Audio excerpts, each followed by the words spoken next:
আজ বানাবো স্টাফ আলুর দম। তাই জন্য প্রথমে আলুগুলোকে ছিলে ভালো করে মাঝখান থেকে কুড়ে নিয়েছি।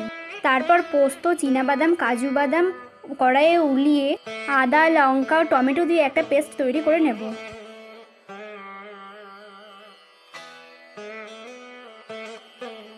তারপর আমি কুড়ে রাখা আলুগুলোকে হলুদ লবণ মাখিয়ে ডিপ ফ্রাই করে নিয়েছি।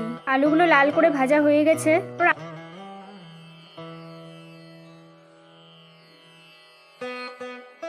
আলুর যে কোরানো অংশগুলো ছিল সেগুলোকে আমি তেলের মধ্যে ভেজে নিয়েছি। তারপর একটা বাটিতে সেটা নিয়ে তারপরে ছানা, লবণ, গরম মশলা গুঁড়ো, লঙ্কা কুচি, কাজু ও কিশমিশ দিয়ে মাখিয়ে নিয়েছি। তারপর সেগুলোকে এক এক করে আলুর মধ্যে ভরে নিয়েছি।